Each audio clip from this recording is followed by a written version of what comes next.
पवित्र श्रीमद् भागवत गीता, पवित्र चारों वेद, पवित्र कुरान शरीफ, पवित्र बाइबल, पवित्र गुरु ग्रंथ साहिब, पवित्र कबीर साहिब की वाणी में छुपे हुए गूढ़ रहस्य अर्थात तत्व को जानने के लिए कृपया अवश्य सुनिए जगत गुरु तत्वदर्शी संत रामपाल जी महाराज के मंगल प्रवचन। ये वो परमात्मा कबीर साहब है, आपके कर्म के लेख का नाश कर दे। ऊत भूत जम त्रासों यम के दूतों की त्रास से भी आपको बचावेगा और अंत में आपके भाग्य में जो दुर्भाग्य लिखा हुआ है, पाप लिखे हुए हैं, उस कागज को पाड़ देगा। कर्म भरम ब्रह्मंड के मैं पल में करहूँ नेश, जिन हमारी दुहाई दी सो करो हमारे पेश। अपनात्मा उस शंख ने इतनी गजब की आवाज की, स्वर्ग तक उसकी लहर गई, काफी देर तक सन्नाटा उठ गया, पूरी पृथ्वी मीठी मीठी आवाज से भर गई। और जितने भी पृथ्वी पे वृक्ष पौधे थे, फूल या फलों के, फलों से तो लदपद हो गए और फूल ऐसे खिल गए जैसे बसंत में खिला करते हैं। पूरी पृथ्वी पर फलों से लदपद और एक बहार आ गई उस परम पिता की कृपा से। अब आपको परमात्मा की वो वाणी सुनाते हैं, थोड़ी सी ईब गढ़ा आओगा आपने। पांचों पांडव संग हैं, छठे कृष्ण मुरारे, चलिए हमारी यज्ञ में समर्थ सिरजनहारे। पांचों पांडव यज्ञ अश्वमेघ में परमेश्वर किया पियाने, पियान माने प्रस्थान। और पांचों पांडव संग चले और छठे यहाँ के भगवान। सुपच रूप धर आइया वो सतगुरु पुरुष कबीर, तीन लोक की मेदनी वहाँ सुर नर मुनि जन भीड़। सुपच रूप धर आइया सब देवन का देव, कृष्ण चंद्र पग धोइया करी तास की सेव। 88 ऋषि जहां देवा 33 कोटे, शंख न बजा तास से वो रहे चरण में लोटे। जब परमात्मा से वो शंख बजा, जब सारे नतमस्तक हो रहे, उड़ा मुंदे पड़े, अब सचमुच ये तो भगवान था भाई, ये तो परम शक्ति आ गया, हमसे नहीं बन पाई बात। पंडित 12 करोड़ थे, 12 करोड़ ब्राह्मण थे, 33 करोड़ देवता, 88,000 ऋषि।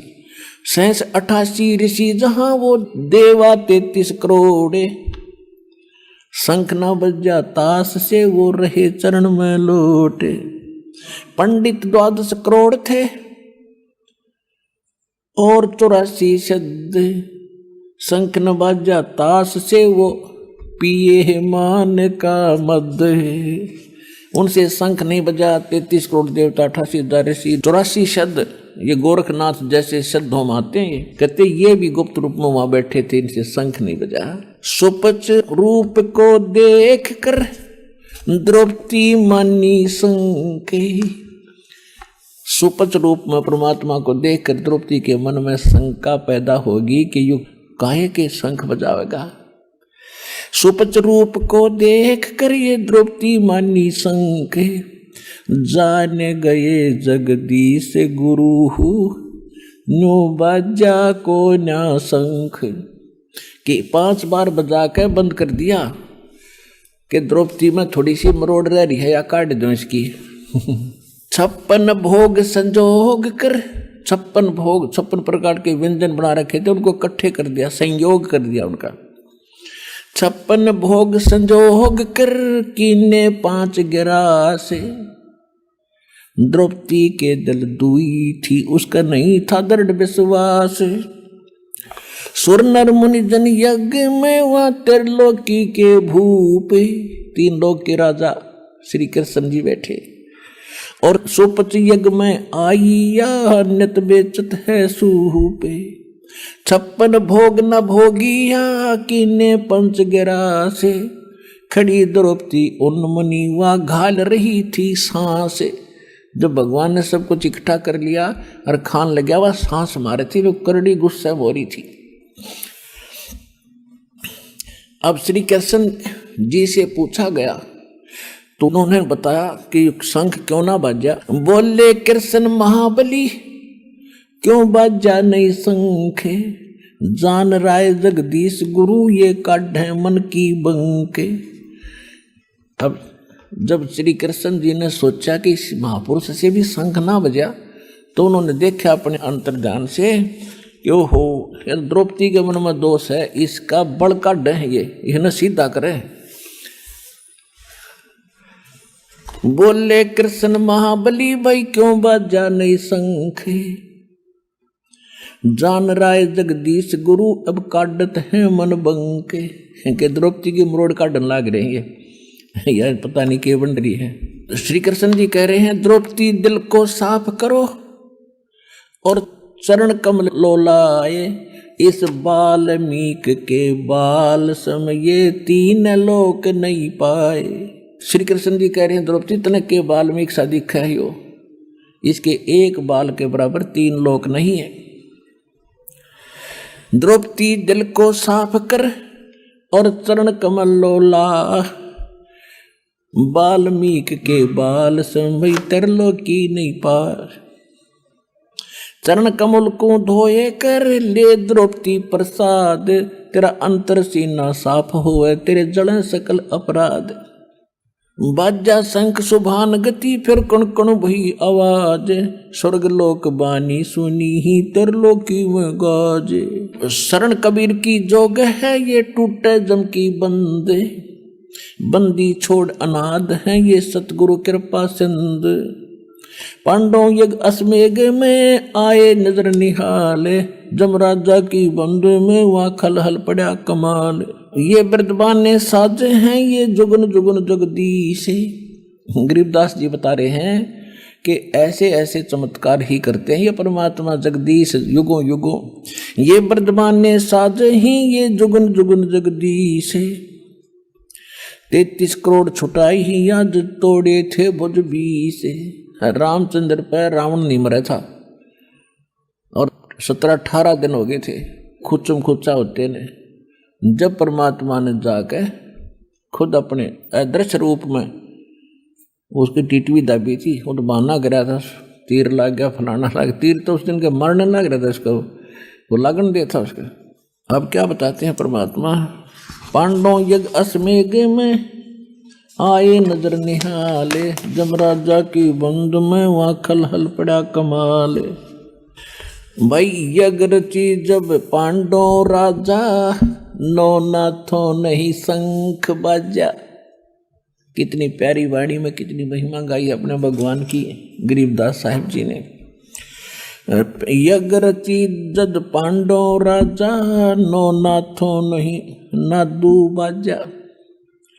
84 रिद्धि सब मोहे, पूर्ण ब्रह्म ध्यान नहीं जो है। वो जितने भी ऋषि थे महर्षि थे वो उस पूर्ण परमात्मा की भक्ति नहीं करते थे, वो देवता वगैरह। 33 करोड़ यज्ञ के माही, सुर नर मुनि जन गिनती नहीं। 56 करोड़ जहां थे यादो, जिनसे नहीं वो बाजा नादू। नाद यानी शंख नहीं बाजा। कोटक बक्ता वेद उचारी, नहीं बही जग संपूर्ण सारी। 60 दर्शन की गिनती नाही, अनाथ जीव जी में बहुमाही। सुर जन मुनि जन तपस्नासी, दंडी वृक्त बहुत उदासी। 5 पांडव और कृष्ण शरीरा, जिनसे यज्ञ वही नहीं थीरा। 5 पांडव वही थे, श्री कृष्ण जी ने भोजन खा लिया था, उनसे भी यज्ञ सफल नहीं हुई। एक बाल्मीक नीचे कुल साधु, जिन शंख बचायन पूरा नादू। अब वहाँ परमात्मा अपनी महिमा की भूख नहीं रखते। अब उन्हें क्या पता ये के लीला थी। गरीबदास जी को तो सारा मालूम था, उनकी दृष्टि खोल रखी थी।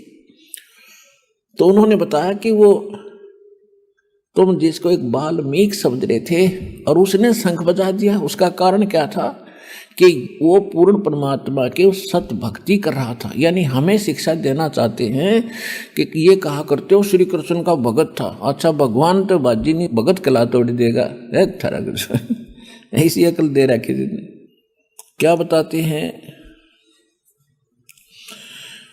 पंडित द्वादश कोट विपर सहदेव से, और खेवट विनाश जहाज कहो कौन खेव से। जहां पुंडरीक पाराशर नारद व्यास रे, गोरख दत्त दिगंबर और दुर्वास रे। वहां पर ये महात्मा बैठे थे जिनका शंख निवाजी, जिनको तुम आंडी महात्मा ऋषि महर्षि समझा करते थे, ये गिनती करवा रहे उनकी। जहां मारकंडे पिपलादिक रूमी ऋषि रे, कपिल मुनि जहां यज्ञ माही नाही बज्जा शंख रे। नो योगेश्वर निर्भय काग भूषण रे, जहां 52 गादी जनक भक्ति प्रचंड रे। जहां सुखदेव ध्रुव प्रहलाद भक्ति के खम्भ रे, जग रची जब श्री कृष्ण किया आरंभ रे। बाजा सुपच का शंख स्वर्ग में धुन सुनी, गण गंधर्व गलतान सकल ज्ञानी गुणी। वाल्मीकि के शंख को किए सुर मातरे, द्रौपदी सुता के दल में आई भ्रांत रे। कण कण बाजा शंख स्वर्ग में भई सैल रे, और पांडवों ताप विध्वंस किए सब बद फैल रे। पांडवों के सभी वो तीनों ताप, और जो न बद फैल बकवाद करी थी वो पाप कर्म, वो सभी विध्वंस कर दिया, उनका नाश कर दिया, खत्म कर दिया। ऐसे अचरज कीन दीन कै शर धरी, हरे हाँ महबूब कहता दास गरीब धनी नर कबीर हरी। इतना लीला करके अपने उस दास के सिर पर धर दी कि सुपच ने शंख बजा दिया। अपने आत्माओं, ये वैसे तो बहुत लंबा प्रकरण और था, 10 मिनट और लगाऊंगा इसको ताकि आज का सत्संग पूरा हो जाए। जैसे कई भक्त कहते हैं कि क्या ब्रह्मा विष्णु महेश यानी श्री कृष्ण विष्णु राम ये भगत के पाप नाश नहीं कर सकते? ये अपने नहीं कर सके और आगे कैसे पाप नाश कर देंगे? जैसे नारद जी ने श्राप दिया था विष्णु जी को, जब नारद जी विवाह कराना चाहता था और विष्णु जी से उसने अपना रूप मांगा था। अभी तो मेरा ऐसा है, चोटी राख रखी, पंडित जैसा मेरा वेशभूषा है, लड़की कैसे पसंद करेगी? एक राजा की लड़की का स्वयंवर था और उसके मीठे मीठे गीत सुनकर उस नारद का भी जी कर गया ब्याह करवाने। और पहले नट्टे था कि मैं शादी करवाऊँ, मैं कोई ना, मन तो माया जीत ली। उसकी फड़क निकालने के लिए विष्णु जी ने एक लीला करी थी। अब उसने करड़ी तरफ बना ली, नारद जी ने ब्याह करवाऊँ। तो उसने सोचा भाई इस सूरत इस वेशभूषा में तो मैंने कोई स्वीकार करेगी नहीं लड़की, तो भगवान गणेश सुंदर हैं, विष्णु जी उसका रूप मांगूंगा। इस करके एकांत में जाकर प्रणाम की। विष्णु जी पहुंच गए था, बोल भगत के मांगे कि भगवान वचनबद्ध हो जाओ। हक हो गया भाई कि मन ने करवाना ब्याह और मुझे आप अपना हरि रूप दे दो। संस्कृत में हरि बंदर ने भी कहे बंदर को, विष्णु जी ने उसका बंदर का मुंह ला दिया, तथास्तु।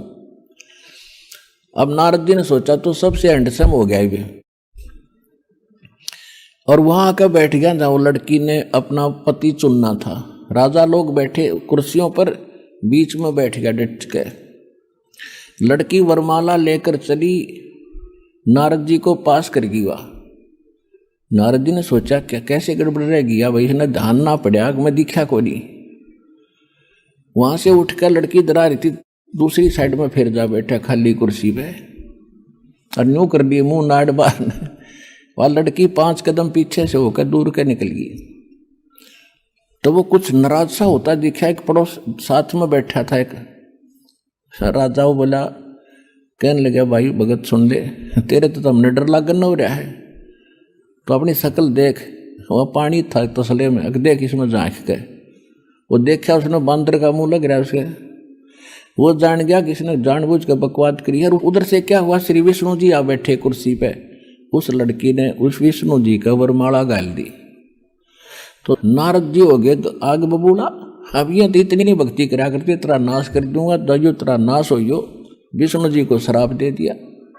ये नए उड़द पुड़ज का मर गए, इनको भक्ति तो प्राप्त हुई नहीं, बकवाद इकट्ठी कर लेते, फिर एक दूसरे पर छोड़ कर पाप का भागी बन जाते।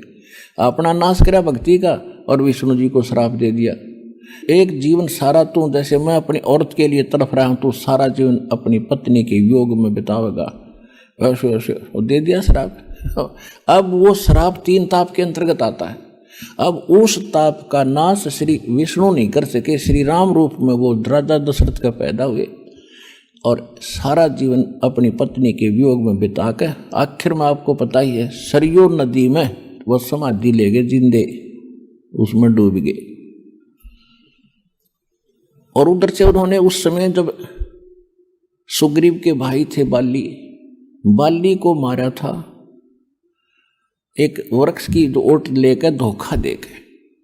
तब बाली ने कहा था कि आप वेदों के ज्ञाता होकर के ऐसी गलती कर गए, आप सामने आते से पहलवान थे, मेरे सामने लड़ते, ये धर्म नहीं अक्षत्री का, आपने अक्षत्री का धर्म डुबो दिया, आपको ये पाप लगेगा, ये फल देना पड़ेगा। कब देगा ये मेरा फल?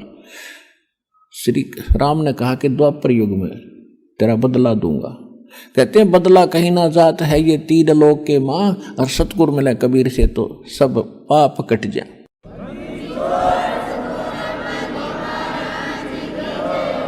तो श्री कृष्ण वही विष्णु राम वाली आत्मा बनी, एक शिकारी बनाइए बाली वाली आत्मा, जिसमें दुर्वासा जी ने, देखो कमाल की बात है, एक बार दुर्वासा जी द्वारका की बनी में बैठ के बाहर जंगल में, उनके बारे में सारी द्वारका में चर्चा का विषय बन गया। बड़े पहुंचे हुए महात्मा हैं, भूत भविष्य की सारी बता देते हैं। और उधर से यादव थे, जो यादव थे वो श्री कृष्ण जी को एक सर्वशक्तिमान मान के, क्योंकि उन्होंने गणे ये जरा सिंह शिशुपाल जैसे कई का बकल तार दिया था, इस करके वह हीरो पा के थे श्री कृष्ण जी। तो यादव इस कारण से अपने आप को एक निर्भय और ये मान चुके थे कि तुम्हारा कोई कुछ नहीं बिगाड़ सकता, तुम्हारे साथ श्री कृष्ण है, तुम्हारा दादा परदादा जैसे भी वो मान रहे थे, और राजा और भगवान। तो उन्होंने इस प्रद्युम्न है, श्री कृष्ण का लड़का था प्रद्युम्न के साथ 5-7 बच्चों ने एक स्कीम बनाई कि दुर्वासा ऋषि की परीक्षा लेंगे, जो कैसी भूत भविष्य जानता है। तो उन्होंने प्रद्युम्न को एक लड़की का सांग बना लिया, गर्भवती का, पेट पे कढ़ाई बांध ली छोटी सी, जो छोंक छांक लान की आकर रसोइयों में, और ऊपर के उसके लोगड़ कपड़े बांध कर और लेडीज वाले कपड़े परा दिए। एक उसका नकली पति बना लिया, ऋषि के पास गए, दुर्वासा के पास। दुर्वासा जी से कहा कि महाराज, हमने सुना आप भूत भविष्य की सारी जानते हो और वर्तमान की, ये इसकी पत्नी है, ये इसका पति है, इनको बहुत दिनों के विवाह के उपरांत आज आस हुई है, ये उतावले हो रहे हैं ये जानने के लिए कि इनका लड़का होगा क्या लड़की, आप बताइएगा। दुर्वासा ने देखी दूरबीन ला के, हम देखे तो बकवाद करना रहे हैं, कहने लगे बताओ क्या होगा? कहा जी कि यादव कुल का नाश होगा इस गर्भ से जो तुम बना के आए हो, और ठाया चमटा तुम बकवास करने आ गए, तुमने ये है, वो बालक बच्चे भाग लिए वहाँ से, बात बिगड़ गई। इस बात का पता चला नगर के मौजूद व्यक्तियों को कि दुर्वासा जी ने श्राप दे दिया, और वो तो भाई तोब का गोला उसका वसंत है, या तो बात बिगड़ गई। चिंतित हो गए, श्री कृष्ण जी के पास गए, श्री कृष्ण जी से सारी कहानी बताई। बच्चों ने गलती कर दी, दुर्वासा ने श्राप दे दिया, भगवान आप तो जानी जान हो, आप तो सब कुछ कर सकते हो, आप समाधान बताओ। श्री कृष्ण जी ने कहा कि एक बार तुम दुर्वासा जी के पास जाओ, उसी से क्षमा याचना करो, उन बच्चों को साथ ले जाओ। उन बच्चों को साथ ले गए, दुर्वासा जी से प्रार्थना की, महाराज बालक से गलती होगी, नहीं अब मैंने जो कह दिया, मेरे बस का इसको वापस करना है, आप जाइए। अपने बच्चों को समझा कर रखा करो, साधु संतों से बकवाद नहीं अच्छी होती। फिर चिंतित हो गए, गांव में भोजन नहीं बना उस दिन, सारी नगरी में नाश हो गया था। श्री कृष्ण जी ने देखा है तो घने चिंतित हो गए, तो क्या समाधान बताया कि अभी क्यों चिंता करते हो, आ जाओ। तो इकट्ठे कर लिए और कहा कि किससे हमारा नाश होगा? जो गर्भ बनाया था कढ़ाया लोहे का, और ये कपड़े जो पैर रखे थे ऊपर गए, हाँ जी, इन कपड़ों ने तो आग लगा दो, और इस कढ़ाई को, लोहे की कढ़ाई को घिसा घिसा कर और चूरा बना कर जमुना में डाल दो। ना रहेगा बांस ना बजेगी बांसुरी। बड़े खुश हुए सारे, वाह जी वाह, कमाल कर दिया। अब वो कड़ आया, घिसा घिसा कर पत्थर पर चूरा बनाकर जमुना में डाल दिया। और फिर क्या हुआ, एक कड़ा जो बराबर में कड़ा होता है पकड़ने का, एक तो पूरा घिसा घिसू दिया उन्हें तोड़ फोड़ के। एक किसी आलसी का हाथ लग गया, उसने घिसा के थोड़ा बहुत ही दूर से फेंक दिया नौका। वो एक मछली ने खा लिया, खाद्य पदार्थ समझ के। उधर से क्या हुआ, वो मछली पकड़ ली उस मछियारे, उस पारधी ने, शिकारी ने, जो बाली वाली आत्मा थी। वहां भी बालिया धीमर बन रहा था, मछली पकड़नी और शिकार भी करते थे। पहले ये मांस मच्छी खाते थे ये लोग। उसने जब मछली काटी, उसमें वो तेज सुंदर धातु दिखी। उसने पहले तो सुनार को दिखाई। सुनार बोला भाई चांदी नहीं है। फिर लोहार के पास ले गया। लोहार बोला इस्पात है गजब का, क्या बनवाना चाहता है। अब वो थोड़ा था, उसने बोला तू मेरे इस तीर का एरो बना दे आगे का, ये बाण का जो है इसका जो आगे का तीर बना दे लोहे का। उसने विषाक्त करके, क्योंकि शिकारी था, कि विषाक्त करके बना दिया, जहर में बुझा के और बना के उसको दे दिया। उधर से क्या हुआ कि फिर कुछ दिनों के बाद दुर्वासा जी का वो वचन फला। आपस में सारे यादव छोटी सी बात पे लड़े, लठ मारे, कत्लेआम करने लगे। रोज की 2-2 4-4 मौत लड़ाई में होने लगी, या वैसे मर जावे। तो सब फिर चिंतित हुए। चिंतित होते हैं तो समाधान गुरु जी से पूछते हैं। श्री कृष्ण उनके गुरु भी जी थे, गुरु थे धार्मिक। श्री कृष्ण जी के पास फिर सारे मोजिज लोग से इकट्ठे हुए। कहा भगवान, नगरी में पता नहीं कौन सा पाप सेध गया और हाहाकार माच रही है, बड़े छोटे की लाज रही ना, कोई समझावे उसके सिर पावे, पता नहीं कौन सा पाप आगे अड़ गया। श्री कृष्ण जी ने कहा कि दुर्वासा का श्राप अब फल रहा है। अब देख लो पुण्यात्मा, ये विचार करिए, ये किसे, जब श्री कृष्ण की ये स्थिति है तो इसके पुजारी किसा समाधान बताते होंगे और उससे क्या लाभ होता होगा। एक बार तो कह दिया किसी ने घिसा घिसू कर डाल दो, ना रहेगा बांस ना बजेगी बांसुरी, तो हो गए निश्चिंत। और अब कह रहे हैं कि वो श्राप फल रहा तुम्हारे ऊपर दुर्वासा का, अब उसका असर शुरू हो गया तुम्हारे पर।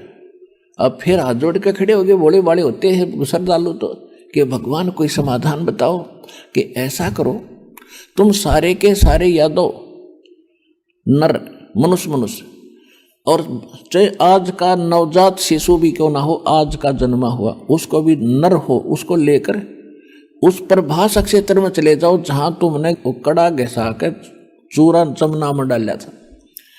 अब देखो जो चूरा डाला था कढ़ाई का, वो बन गया घास तेज पत्तों का, ईंख की तरह। और तेज पत्ते में से तलवार कैसे हो गए। अब क्या बताया कि वहां जाओ तुम उस प्रभास क्षेत्र में, और वहां सारे स्नान करके आओ जमुना में, तुम्हारा साप नाश हो जाएगा। अब गुरु जी ने बता दिया, सारे खुश हो गए। छोटे बच्चे जो उस दिन पैदा हुए थे उसने भी ले लेकर लड़कों को, और सारे नर यादव चल पड़े वहां जा इकट्ठे हुए। पहले तो जाते नहावे स्नान करें, और फिर बाहर आते लट्ठम लट्ठा, आंख बड़े थी पहले से ही, वो घास निकाल कर मारे, वो तलवार का काम करे, कत्लेआम मच गया। 56 करोड़ यादव कट कर मर गए। अब बच गए श्री कृष्ण। श्री कृष्ण द्वारका छोड़कर जंगल में जा लौटे, एक वृक्ष के नीचे घुटने पर पैर रख के ऐसे लेटे हुए थे। तलवार सामने था। श्री कृष्ण के पैर में एक पद्म था जो बहुत ज्यादा चमकता था, जैसे 100 वाट का बल्ब कहीं दिन में जग रहा हो वृक्ष के नीचे तो उसकी अलग से चमक दिखाई देती है। ऐसी चमक थी उसके पैर में, वो कुदरती था उनके पैर में। श्री कृष्ण जी एक वृक्ष के नीचे लेटा हुआ था। वृक्ष की जुर्मट नीचे टिकी हुई थी जमीन पर, और वो शिकारी जिसने वो कढ़ाई का एक कड़ा वो तीर बनवाया था, उस दिन उससे न ले रहा। ये तो विधि विधान होता है। अब उसने सारा दिन कोई शिकार मिला नहीं। उसने सोचा इस वृक्ष के नीचे रेस्ट करता हूं, फिर देखूंगा आगे चल के। वृक्ष के निकट आया तो उसने देखा कोई वस्तु चमक रही है। उस वृक्ष की उस शाखाओं के अंदर से, जुर्मट के अंदर से दिखा तो उसने क्या आइडिया लाया कि ये मृग की आंख है हिरण की, और मैं इधर उधर से जाऊंगा, यू भाग जाएगा, तेरे हाथ में लकड़ेगा, निशाना साध गया, उससे उसमें ठोक दिया तीर और जहर से बुझा हुआ। श्री कृष्ण जी के तालवे में लग गया। श्री कृष्ण जी चिल्लाए, मर गया रे, मर गया रे। अब उसने सोचा शिकारी ने कोई मानस मर गया है तो जुल्म हो गया तेरे से। वो भाग कर आया जल्दी से, क्या देखा कि मुकुट समेत ये तो राजा मर गए। अब तेरा क्या होगा? रो और बुरा हाल कर दिया, हे महाराज मेरे से गलती बन गई है महाराज, मैं जान कर नहीं मारा, मैंने तो ऐसे ऐसे आपके पैर में चमक देखी, ये सोचा ये मर्ग है, मर्ग जान कर मारा दाता, आप तो समर्थ हैं, कुछ भी सजा दो। तब श्री कृष्ण जी बोले, अब काल के हाथ में बुद्धि वह कर दी और इसकी कि भाई तने अनजाने में नहीं मारा, ये तेरा और मेरा कोई बदला था पिछले जन्म का, आज मैं चुका दिया तेरा।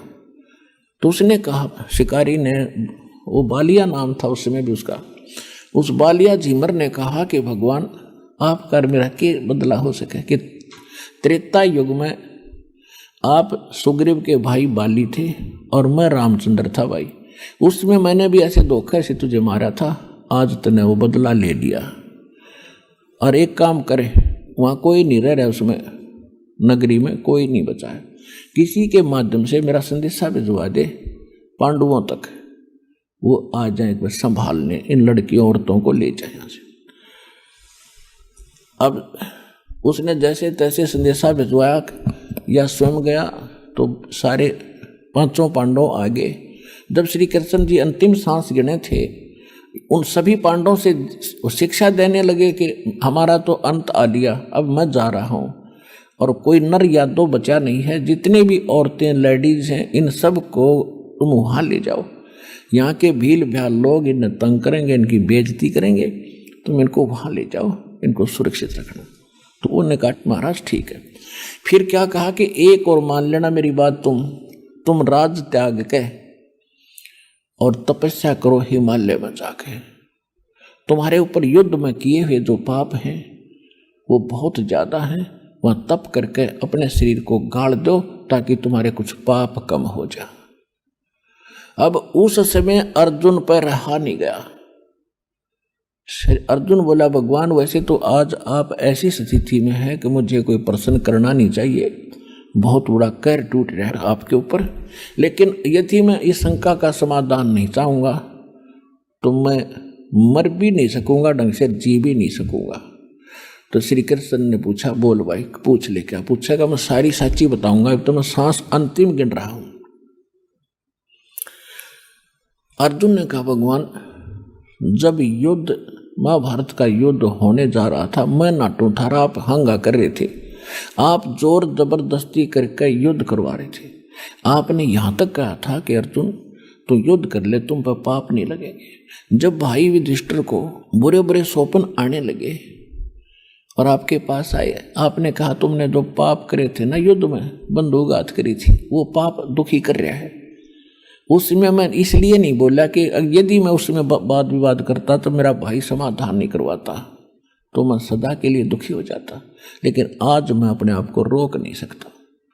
आप हमारे जन्म कौन से जन्म के दुश्मन थे जो तो आप इतने पाप करवा दिए, समाधान भी साथ करते रहे, और आज फिर कह रहे वहाँ जाकर गड़का मर जाओ तपस्या कर करके। तो युधिष्ठिर बोला, अर्जुन आपने ये बात आज नहीं करनी चाहिए। कहने लगा, भाई साहब आज मैं रुक नहीं सकता, चाहे मन बुरा कहो चाहे भला कहो। कृष्ण जी बोले, युधिष्ठिर बोल रहे ना, इसने निकाल लेने दे अपने मन का दुख। तब उन्होंने बताया, भाई मुझे ना तो स्वयं पता उस गीता में मैंने क्या कहा था, लेकिन जितना मैं अध्यात्म मार्ग जानू था मैंने तेरे को बता दिया कि वो जो पहले वाला पाप था वो यज्ञ से कटा है, और वो भी सोपत सुदर्शन से, हमसे वो भी नहीं कटा। और भाई ये पाप तुम्हारे पर ज्यों के त्यों धरे हैं और भी। अब जाके आप वहाँ हिमालय में अपना ये अंतिम समय तक वहाँ तपस्या करके गल मरो, ये मेरा वचन है, मानो चाहे मत मानो, जो होना था वो हो गया। अब उधर से क्या हुआ, श्री कृष्ण जी शरीर छोड़ गया, अंतिम संस्कार करके सारे उनका फूक फाक कर सारे ने, और लेकर उन औरतों को चल पड़ा वो तो सारे पहले चले गए 4, तो 5वां एकला छोड़ दिया। सूरवीर अर्जुन के सभी गोपियों को साथ लेकर आ रहा था, वही रथों के साथ था, गांडीव धनुष था जिसके साथ उसने युद्ध किया था महाभारत का। रास्ते में भीड़ लोगों ने रोक लिया, अर्जुन को पीटा, सारी गोपियों के हार हूर तोड़ दिए, वहाँ की जो जितनी भी औरतें थी, और कुछ एक को अपने साथ घसीट कर ले गए। और अर्जुन खड़ा खड़ा कांपे, धनुष ठावे और उठे नहीं, वो धनुष उठे नहीं उस दिन। जब वो सारा हो हालिया, जब रोए अपने कर्मा ने, नो कहा युग कृष्ण छलिया था, इसने सदा धोखा दिया। जब मेरे से नाश करवाना था महाभारत के युद्ध में, तब तो मैं ये इतना योद्धा बना दिया, एक तीर मारूं था 20 में का निकला था। और आज वही अर्जुन और वही धनुष आज मेरे से उठता भी नहीं। तो यहाँ परमात्मा कहते हैं तुम असली जड़ को नहीं पकड़ पाए। श्री कृष्ण नहीं था, छलिया तो यू काल है जो श्री कृष्ण में प्रवेश करके गीता ज्ञान देकर महाभारत का युद्ध यू नाश करवा गया। और इसका समाधान कबीर परमेश्वर के पास है, इस दास के पास है। ना 3 ताप रहेंगे,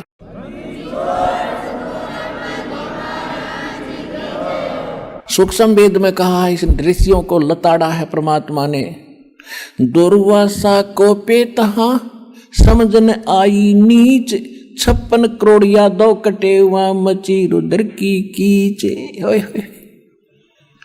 कहते हैं उन बच्चा ने थोड़ा सा मजाक कर दिया और उस दुष्ट दुर्वासा ने इतना बुरा शराप दिया करते हैं, तो राक्षस है, कसाई है, ये कोई संत है। कहते दुर्वासा कोपे तहा, कोपे माने क्रोधित हुए, और समझन आई नीच, उस नीच आत्मा ने यह भी नहीं सोचा तू क्या श्राप देने चाह रहा, क्या जुल्म होगा। और 33 करोड़ यादव कटे या मची रुद्र की कीचे। कहते हैं इस रक्त की खून की गारा माच की 56 करोड़ आदमी मर जाए, वहां तक गोड्डा खून की गारा बन गई। अरे इनको हम ऋषि और महर्षि को बड़ा पहुंचे हुए थे, खाक पहुंचे हुए थे। और उसी प्रकार चुनक ऋषि ने 72 करोड़ सेना का नाश कर दिया, मानधाता चक्रवर्ती राजा की। उसके विषय में परमात्मा कहते हैं 72 अक्षौणी खा गया वो चुनक ऋषि सुअर एक, ये दे धारे जोरा फिरे भाई सभी काल के वेखे। कहते 56 करोड़ का नाश कर दिया चुनक ऋषि स्वर, ऋषियों में श्रेष्ठ ऋषि वर, और उससे ऋषि सुवर, उसके ये लक्षण है। 56 करोड़ का नाश कर दिया, ये दे धारे जोरा फिरे या चलती फिरती मौत है, ये ऋषि नहीं थे। ये सभी काल के भेख जो यहाँ तक के साथ है, उनकी ये स्थिति है। ना इनसे कोई 3 ताप कट सकते, 3 ताप पैदा कर सकते, ये नाश नहीं कर सकते। अच्छा, श्री कृष्ण जी विष्णु जी थे, श्री कृष्ण विष्णु, और वो अपना पाप नाश नहीं कर सके, पुजारियों का क्या करेंगे जिसके सामने पूरा बच्चे पोते पड़पोते रिश्तेदार मर जा, और अगर वो समर्थ होता तो क्या उनकी रक्षा नहीं करता? वो समर्थ नहीं था। ये कर्म के बंधन से सभी बंधे हुए हैं। तुम कौन राम का जपते जापम, तात कट नयति नो तापम, समर्थ का शरणाग हो रंग होरी हो, भाई कदे न हो एकाज राम रंग होरी हो। कबीर परमेश्वर की समर्थ की शरण में आओ, सदा सुखी रहोगे और थारे सारे पाप कटेंगे, मोक्ष मिलेगा। बोलो सतगुरुदेव।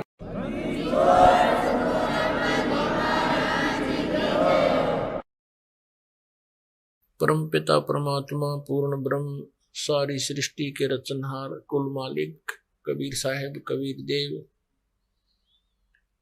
जी की असीम कृपा से आप पुण्यात्माओं को यह सत्संग श्रवण करने का शुभ अवसर प्राप्त हुआ। पुण्यात्माओं को, पुण्यकर्मी प्राणियों को मानव शरीर प्राप्त होता है। मानव शरीर प्राप्त और भी अत्यधिक विशेष पुण्यकर्मी प्राणी होते हैं, उनको सत्संग सुनने को प्राप्त होता है।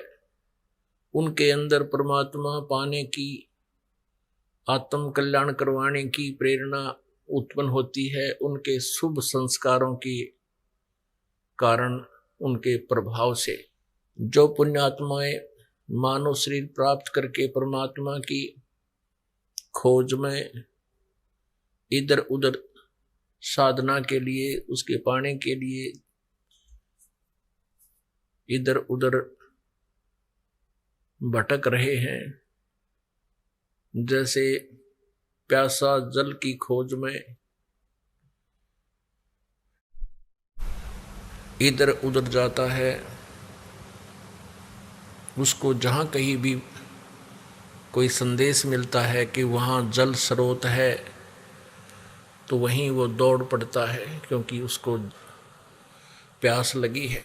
इसी प्रकार परमात्मा की खोज में परमात्मा की प्यासी आत्माएं, वो पुण्यकर्मी प्राणी जो मनुष्य शरीर प्राप्त हैं,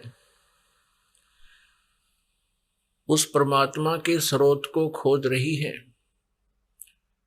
कोई कहीं जा रहा है, कोई कहीं जा रहे हैं, कोई कुछ साधना कर रहे हैं।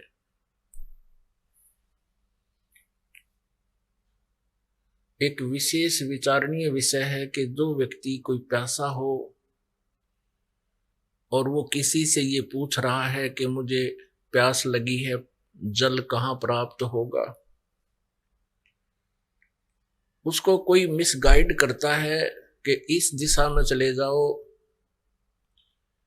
वहां एक बहुत बड़ा सरोवर है, स्वच्छ जल है, या कोई बताता है कि वहां एक हैंड पंप है,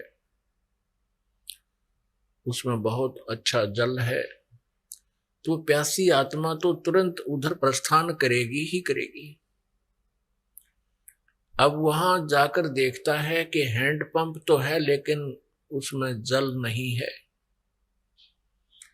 वो कोशिश भी करता है उसको हिलाने डुलाने की,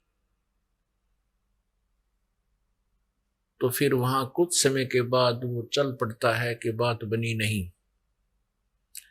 फिर किसी अन्य से पूछता है, वो कहता है कि वहां जल का बहुत अच्छा स्रोत है, बहुत अच्छा हैंड पंप लगा हुआ है या कोई सरोवर है। वहां पर जाता है, वहां भी उसको जल नहीं मिलता है, तो अंत में वो मृत्यु को प्राप्त हो जाता है। यही दशा आज उन पुण्यात्माओं की है जो परमात्मा की प्यास में, परमात्मा को पाने के लिए नाना प्रकार की साधनाएं कर रहे हैं, किसी ना किसी के कहे अनुसार। जैसे कोई श्रद्धालु कहता है कि हमारे गुरुदेव जी बहुत ही पहुंचे हुए महापुरुष हैं और उनके शरण में जाने से, उनसे दीक्षा लेने से आत्म कल्याण संभव है। तो प्रभु का प्यासा वो पुण्यात्मा उस व्यक्ति के कहे अनुसार वहां पहुंच जाता है, उस हैंड पंप के पास, अर्थात उस संत के पास। वहां कुछ दिन रहता है, उसके बताए अनुसार साधना भी करता है, अर्थात हैंड पंप को चलाता है, साधना करता है। उसके पश्चात उसको वहां भी निराशा हाथ लगती है, तो फिर वो वहां से भी थक के कहीं और खोज करता है। अंत में जब उसको दूसरे स्थान पर भी ऐसा ही मिलता है, तीसरे पर भी ऐसे ही खाली आता है, अंत में वो नास्तिक हो जाता है, उसकी आध्यात्मिक मृत्यु हो जाती है। और जिस कारण से वो परमात्मा की खोज कर रहा था कि मेरे पास पैसा हो, मेरे पे आने वाली आपदाएं ना आवें जो प्रारब्ध कर्म में होती है, मेरा परिवार सुखी रहे, परमात्मा मुझे धन दे, क्योंकि जब तक आध्यात्मिक पूर्ण ज्ञान नहीं होता, सभी कर्मों से प्राणी परिचित नहीं होता, तब तक परमात्मा की खोज दो ही कारणों से करता है मुख्य तौर पर। प्रथम तो ये कि मेरे को धन प्राप्त हो, दूसरा संकट ना आवे, या आया हुआ हो तो उसका निवारण हो। वो तीसरे नंबर पर होता है कल्याण। उसको आध्यात्मिक पूर्ण ज्ञान जिसको नहीं है, तत्व ज्ञान नहीं, तो जिस कारण से वो परमात्मा से संकट निवारण, टेंशन लेस होने के लिए गया था जिस संत के पास, और जिन साधनाओं को वो करता रहा, और वहां से वो धनी बनने भी गया था, उसको वहां से निराशा हाथ लगी। दूसरे स्थान पर गया, वहां भी निराशा हाथ लगी। क्यों लगी? क्योंकि शास्त्र विधि को त्याग कर जो मनमाना आचरण करते हैं उनको न तो सुख होता है, न सिद्धि प्राप्त होती है, न ही उनकी गति होती है, अर्थात यूजलेस। श्रीमद् भगवत गीता अध्याय नंबर 16 के श्लोक नंबर 23 में ऐसा प्रमाण है, जिस कारण से जिन संतों के पास वो प्रभु प्यासी पुण्यात्मा गए, वहां से उनको शास्त्र विरुद्ध साधना मिली, अविधि पूर्वक साधनाएं प्राप्त हुई। और जो उपदेश देते हैं, जो गुरु बने हुए हैं, वो अधिकारी भी नहीं है, और कुछ एक श्रद्धालु बिना गुरु के ही साधना पर लगे हुए हैं,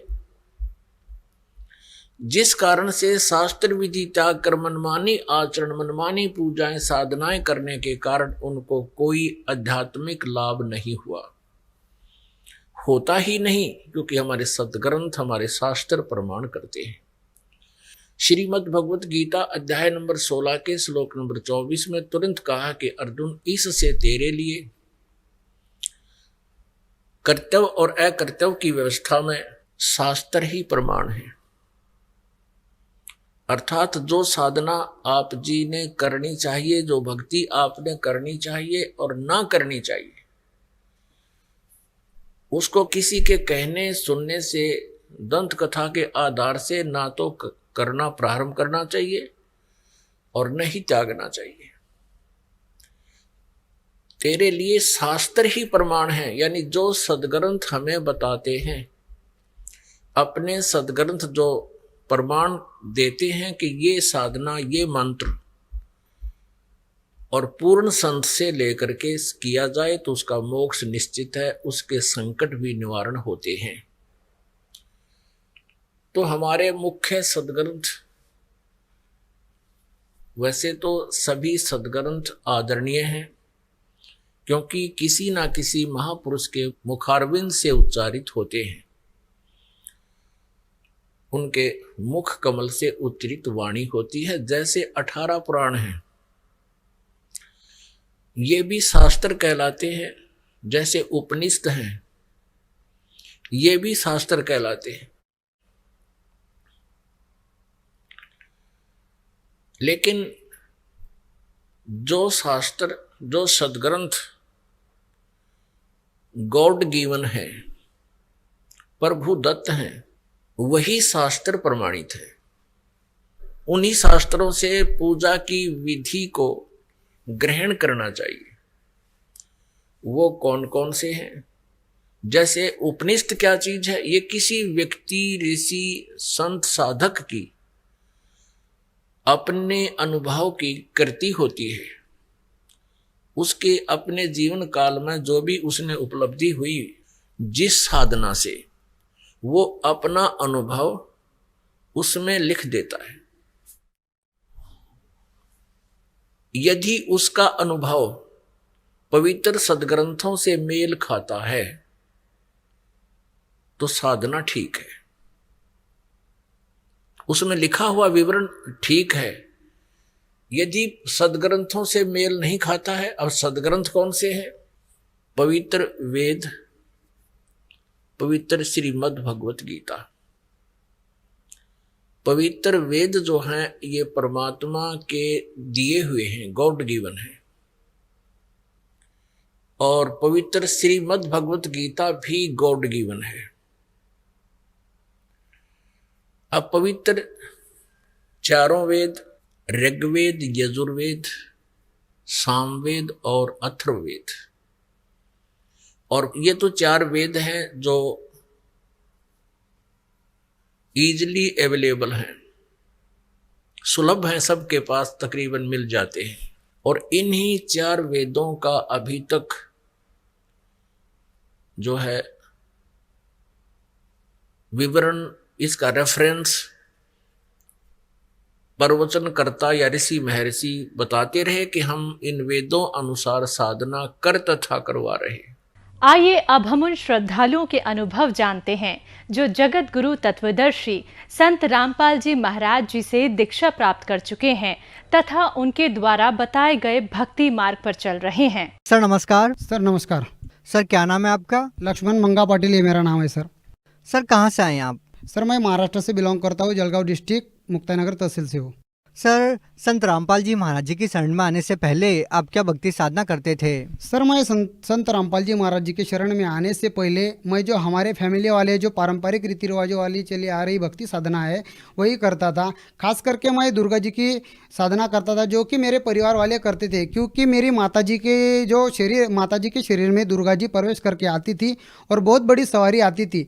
सवारी आने के बाद जो मेरी माता जी है वो कापूर की जो जोत है, जो हाथ पे जला के ऐसी मुंह में निकल लेती थी और ऐसे छोटे मोटे चमत्कार दुर्गा जी करती थी। उसके साथ साथ हमारे परिवार वाले जो हमारे इधर जो मुक्ताबाई नाम करके तहसील में संस्थान है, वहाँ पे हम हर साप्ताहिक महीने में एक बार एकादशी के दिन वहाँ पे पैदल जाते थे और एकादशी का व्रत भी करते थे। और उसके साथ साथ सर मैं महाराष्ट्र से बिलोंग करने की वजह से मैं पीर पैगंबर इनकी भी वह साधना करता था। उनको जैसे कि चादर चढ़ाना, मत्था टेकना और ऐसी छोटी मोटी मन्नतें मांगकर उनकी साधना करता था। उसके बाद में मैं खास करके बचपन से हनुमान जी की ज़्यादा करके साधना करता था। जैसे कि शनिवार में हफ्ते में एक बार उनको सुबह एक फूलमाला चढ़ाना, नारियल फोड़ना और सुबह शाम उनका हनुमान चालीसा का नित्य पाठ करना, यह साधना सर जी मैं मेरे जीवन में करता था पहले। सर आपने इतनी सारी पूजाएं साधनाएं की है, आप संतों के पास भी जाते थे, तो सर इन सब के बावजूद आपको ऐसा क्या लगा कि आपने संत रामपाल जी महाराज जी से नाम दीक्षा ली? सर यह साधना कर करके हमें कुछ जो ऐसे आध्यात्मिक जो लाभ है उसके बारे में कोई जानकारी नहीं थी। हम ये साधना देखा देखी करते थे, जैसे कि जो सामने वाले लोग करते थे उनको देखा देख हम ये साधना करते थे। और ये साधना करते करते से हमारा जो परिवार है वो सब बिखरने लगा और हमारे परिवार में बहुत सी ऐसी परेशानी होने लगी, क्योंकि मेरे माताजी के शरीर में दुर्गा जी प्रवेश करने के बाद भी सर हम गणपति की स्थापना करते थे, दुर्गा जी की स्थापना करते थे। उसके बाद भी सर मुझे एक बार बहुत बड़ी ब्लड की वोमिटिंग हो गई सर। वोमिटिंग होने के बाद मेरे घर वाले बहुत परेशान हो गए। तब भी हमें बहुत जैसे डॉक्टरों के पास बहुत इधर उधर घूमना पड़ा। और यह साधना करके सर हमारा परिवार बहुत दुखी हुआ था और हमारी आर्थिक स्थिति भी ये भक्ति साधना करते समय कुछ ठीक नहीं थी। इस वजह से हमें संत रामपाल जी महाराज जी का ज्ञान पता चलने के बाद हमने संत रामपाल जी महाराज जी की शरण ग्रहण की। सर आपको संत रामपाल जी महाराज जी के बारे में कैसे पता लगा? सर मुझे संत रामपाल जी महाराज जी के बारे में ऐसे पता चला कि जैसे मेरा एक दोस्त है, उसके माध्यम से मुझे संत रामपाल जी महाराज जी के बारे में पता चला। वो संत रामपाल जी महाराज जी का सत्संग देखता था और उसको संत रामपाल जी महाराज जी से वो बहुत परिचित हो चुका था।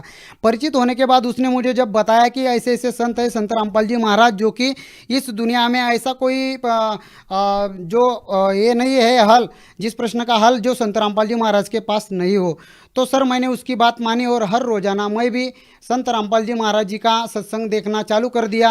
सत्संग देखते देखते सर मैं भी जो संत रामपाल जी महाराज जो वेद शास्त्र खोल के ज्ञान बता रहे थे वो मैं भी घर आकर वो उसको ऐसे निचोड़ के देखता था कि ये सही बोल रहे या गलत बोल रहे। ऐसे मैं हर पल उनको ऐसा, एक बार मैंने ऐसा सोच लिया कि मैं इनको गलत भी साबित करूं, पर मुझ नीच पापी आत्मा से यह जो बात है ये मैंने ऐसी सोच ली थी, ये मुझे गलत निकली। और संत रामपाल जी महाराज जो ऑथेंटिक रूप से जो ज्ञान दे रहे हैं वही सही दे रहे हैं। जब ये मुझे पता चला तब मैंने संत रामपाल जी महाराज जी से नाम दीक्षा ली। सर जैसा कि आपने बताया कि संत रामपाल जी महाराज जी से आपने नाम दीक्षा बड़े ही सोच समझकर और प्रमाणों को देखकर ली, तो सर हम आपसे ये जानना चाहेंगे कि जैसा कि आपने बताया कि आपकी माताजी के अंदर दुर्गा की सवारी आती थी, आप देवी दुर्गा की भक्ति करते थे, लेकिन उसको करने के बावजूद भी आपको कोई विशेष लाभ नहीं मिला। तो सर संत रामपाल जी महाराज जी से आपने नाम दीक्षा ली और संत रामपाल जी महाराज कबीर साहब को भगवान मानते हैं, परमात्मा मानते हैं, तो क्या कबीर साहब की भक्ति करने के बाद वो विशेष लाभ मिले जो आप पहले की साधना से चाहते थे? हाँ जी सर, मुझे वो जो लाभ जो हम दुर्गा जी की भक्ति करते थे, दुर्गा जी की साधना मेरी माता जी करती थी, उसकी वजह से मेरी माता जी को भी बहुत सारी बीमारियां हो गई थी। और वैसे तो हमें वो भक्ति साधना करते समय कुछ भी ऐसा लाभ क्या चीज़ है ये तो मालूम ही नहीं थी सर, कि इस भक्ति से भी कुछ लाभ होगा, क्योंकि हमें वो दुर्गा जी की भक्ति करते समय ऐसा कुछ भी लाभ नहीं हुआ जो कि वो हमारे सांसारिक जीवन में हमें चाहिए, वो कुछ भी लाभ हमें दुर्गा जी की भक्ति करते समय नहीं हुआ। तो सर आपको कबीर साहब की भक्ति करने से क्या लाभ मिला? सर जब से हमें संत रामपाल जी महाराज जी की शरण ग्रहण की है, उस दिन से मानो ऐसे बहुत से लाभ हो गए, वो मैं आपको डिटेल में बताना चाहता हूँ सर।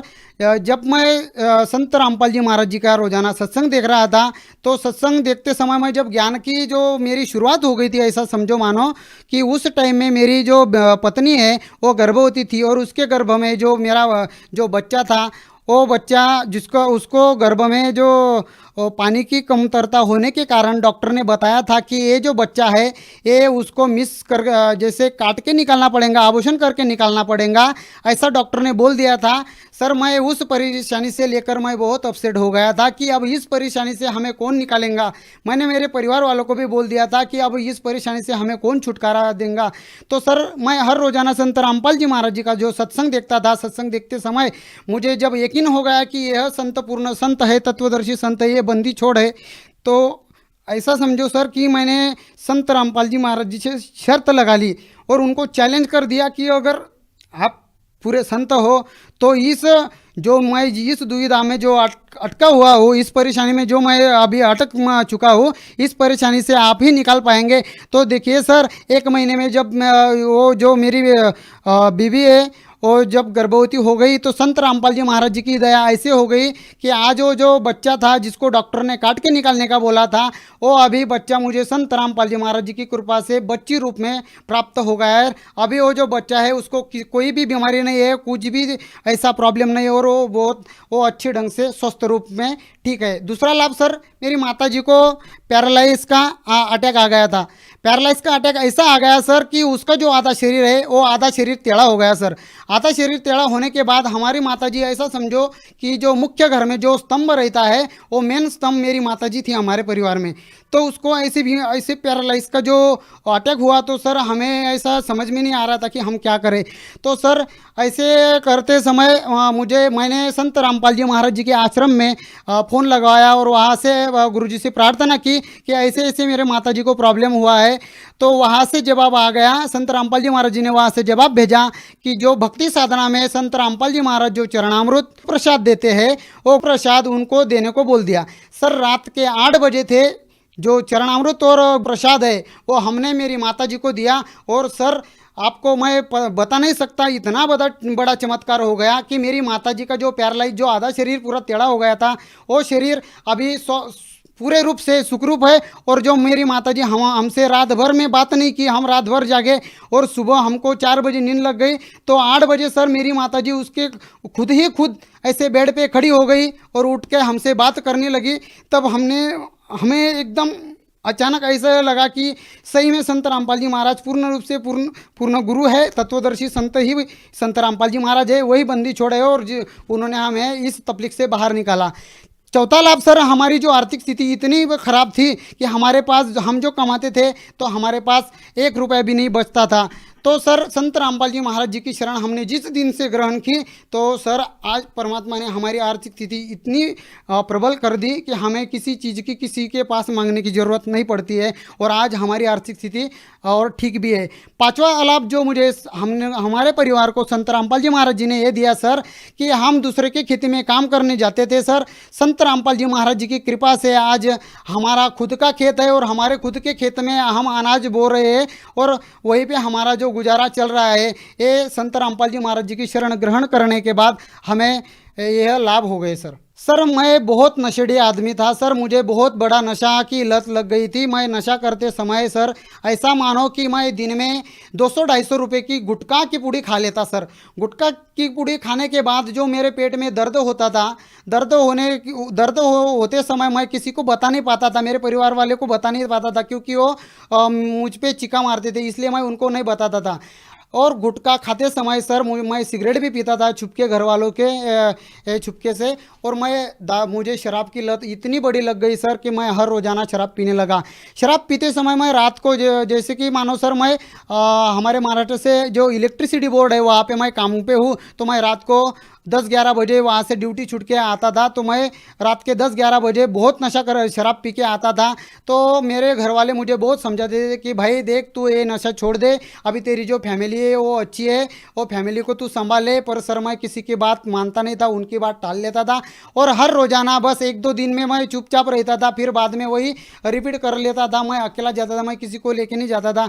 मैं रोज़ शराब पी के आता था और मेरी बीवी के साथ भी मेरा कुछ अनबनी बनी रहती थी, वो भी मेरे वास्ते बहुत डिस्टर्ब हो गई थी सर।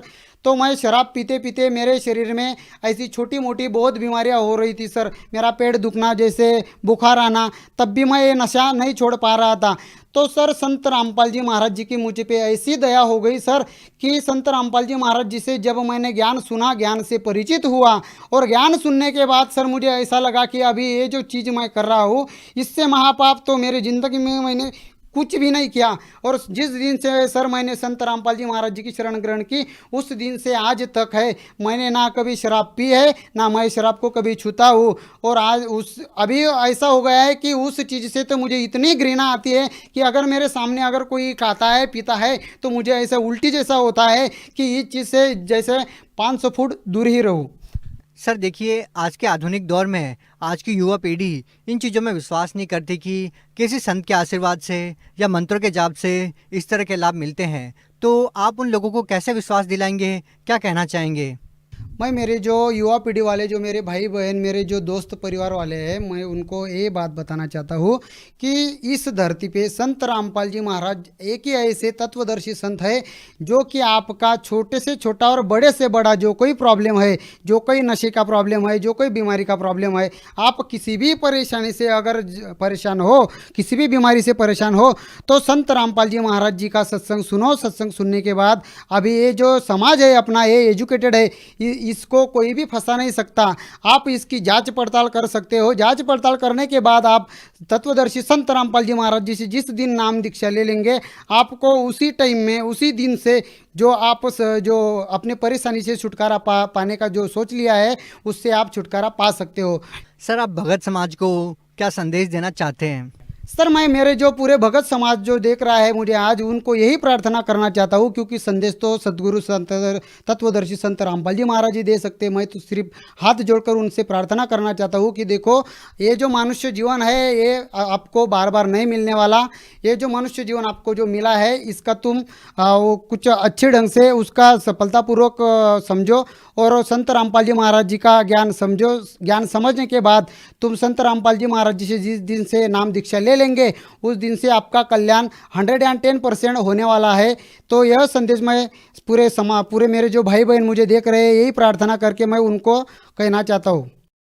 सर अगर कोई व्यक्ति संत रामपाल जी महाराज से नाम दीक्षा लेना चाहता है तो वो कैसे ले सकता है? सर संत रामपाल जी महाराज जी से जो कोई नाम दीक्षा लेने का चाहता है तो संत रामपाल जी महाराज जी के जो प्रोग्राम है, जो विभिन्न चैनलों पे चलते हैं, विभिन्न चैनलों पे चलने की वजह से वो चैनल के नीचे जो पट्टी आती है, उस पट्टी पे आश्रम के द्वारा जो लिखित नंबर रहते हैं, वो नंबर आप नोट करवा लो, वहाँ फ़ोन करो, आपको जो कोई डाउट है वो क्लियर करो। वो क्लियर करने के बाद संत रामपाल जी महाराज जी की ऐसी दया है कि हर स्टेट में, हर जिले में उनका नामदान सेंटर है। उस नामदान सेंटर पे आप जाके निःशुल्क संत रामपाल जी महाराज जी से नाम दीक्षा ले सकते हो और नाम दीक्षा लेने के बाद अपने जो मानव जीवन का कल्याण कर सकते हो। जी बहुत बहुत धन्यवाद। धन्यवाद सर।